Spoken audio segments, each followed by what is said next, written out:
Bonjour à tous, c'est Abdelkarim et on se retrouve dans cette nouvelle vidéo de Schoolworld. Je vous résume la vidéo précédente. On a fait l'apprentissage des CP. Et là maintenant, on va commencer le CM1 et vu qu'on est en semaine de français, on va faire du français bien évidemment.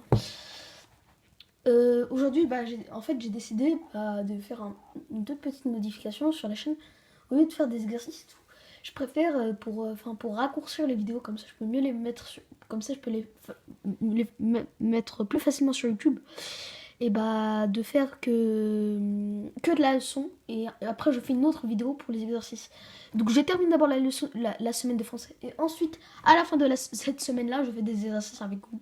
Ou si vous avez envie, je les fais pas. Moi j'ai décidé de faire que les leçons dans une seule vidéo. Comme ça raccourcit un peu la vidéo. Voilà quoi, si vous avez envie. Parce que je trouve que les vidéos sont un peu trop longues.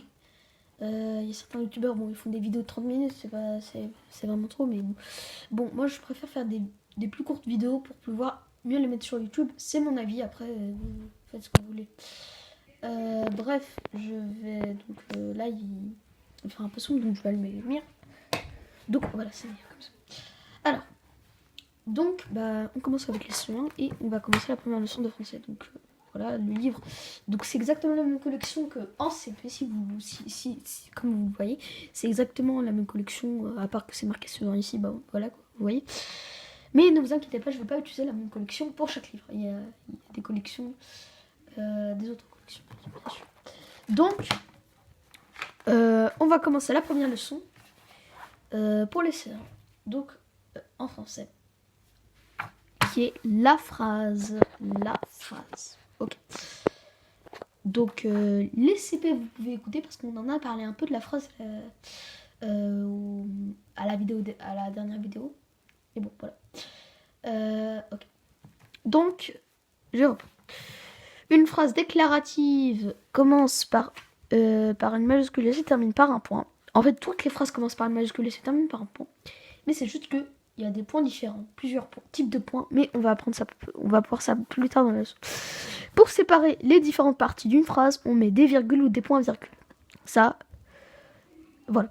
Bon, je crois que, je sais pas si vous l'avez déjà appris l'année dernière, mais bon. Là, on a un exemple de phrase déclarative ou de phrase tout court.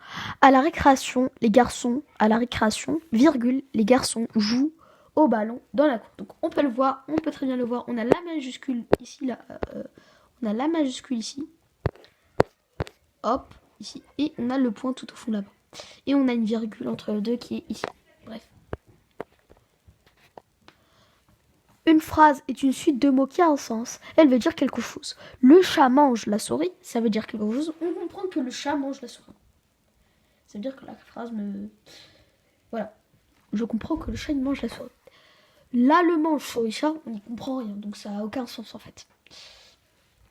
Il existe des phrases affirmatives et des phrases négatives. La phrase affirmative affirme quelque chose. Le chat mange la souris.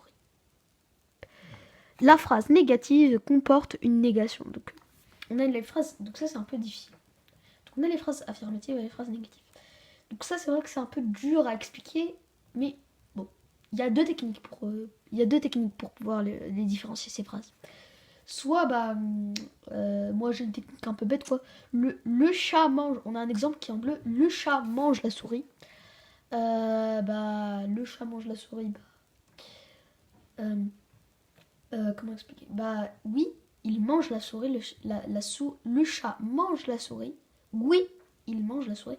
Donc je me pose la question dans ma tête par rapport à la phrase, est-ce que le chat mange la souris? Après je réponds, je lis la phrase plusieurs fois et je réponds à la phrase, à cette question dans ma tête, que je me pose dans ma tête. Oui, le chat mange la souris, parce que c'est marqué dans la phrase bien sûr. Et par exemple, le chat ne mange pas la souris. Est-ce que le chat mange la souris? Non, il ne mange pas la souris, donc c'est négatif. Oui, c'est une affirmation, et non, c'est une négation. Deuxième astuce, d'ailleurs qui est marquée juste là. Si on voit ne pas dans une phrase, d'ailleurs qui encadre le verbe, je sais pas, le verbe, normalement on va l'apprendre. Ouais, le verbe c'est là. Donc dès qu'on aura appris la leçon du verbe, je vais vous expliquer ça après. Si tu vois ne pas dans une phrase, tu peux dire sans hésiter qu'elle est négative. Ce n'est pas ici. Donc là, on a le chat ne mange pas la souris. Donc ne pas sont bien en garde. Dès que tu vois ne pas qui sont entre le verbe, là on a le verbe manger. Mais bon, ça on va voir ça dans la leçon des verbes et je vais vous expliquer après. On va prendre les détails du truc, comme ça vous allez mieux comprendre. Donc ça, la technique avec le verbe, on va voir ça après. Et donc je vais redresser la caméra, voilà. Donc certaines phrases peuvent être interrogatives ou exclamatives. Donc c'est encore d'autres types de phrases. La phrase interrogative pose une question et se termine à l'écrit par un point d'interrogation. Donc la phrase interrogative se pose une question, comme la question que je viens de poser, est-ce que le chat mange la souris? C'est une question. Et à l'écrit, quand on voit la phrase, pour reconnaître une phrase interrogative, si je vois un point d'interrogation, donc un point d'interrogation c'est ça. Hop, ça là, ce qui est là. Donc si je vois un point d'interrogation, c'est sûr à tout que c'est une phrase interrogative. Et si on a envie de reconnaître une phrase interrogative à l'oral, c'est avec le ton. Il faut savoir que c'est une question. La phrase exclamative exprime des émotions ou des sentiments et se termine à l'écrit par un point d'exclamation. Le chat mange la souris. Donc en fait, pour reconnaître ces phrases à l'oral, dès qu'on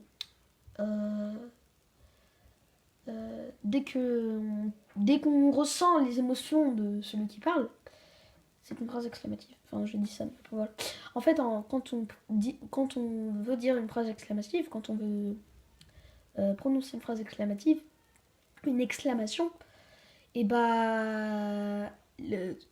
l'humeur de ces personnes-là, qui va la prononcer justement, et se voir justement par les autres qui l'écoutent. Donc pour la reconnaître à l'écrit, le chat mange la souris, on a un point d'exclamation, c'est ça, là juste ici. Et c'est pas encore fini, hein, il reste encore quelque chose. On a j'apprends comment faire analyser une phrase. Que se passe-t-il? Les chatons sont nés. Pour analyser une phrase, commencer par regarder la ponctuation à la fin de cette phrase. Ça veut dire, je regarde les points. Ça veut dire, là, que se passe-t-il? Les chats sont nés. Donc cette phrase est interrogative, vu qu'il y a un point d'interrogation, et cette phrase, elle est exclamative parce qu'il y a un point d'exclamation. Le point d'interrogation marque une phrase interrogative, le point d'exclamation marque une phrase négative, c'est exactement ce que je viens de dire. Puis, je regarde si la phrase est affirmative ou négative. Pour cela, je regarde s'il y a une marque de négation. Ne pas, ne plus, ne rit jamais. Voilà, vous voyez quoi. Donc, les chatons sont nés. Donc, c'est une phrase affirmative parce qu'il n'y a pas de négation. Et Paul ne les a pas encore vus. C'est une phrase négative parce qu'il y a ne pas. Vous pouvez le voir là, ne pas. Mais ils ne sont pas en gras, bien sûr. C'était juste pour le petit exercice. Voilà. Donc la leçon finie. Donc les exercices vous pourrez les faire, on va les faire ensemble. J'espère que la vidéo vous a plu. N'hésitez pas de mettre plein de pouces bleus et de vous abonner à cette chaîne-là et à l'autre. Donc en gros à Schoolworld et à Taoki Lecture. Et on se retrouve dans la prochaine vidéo dédiée au CO2 à la prochaine vidéo.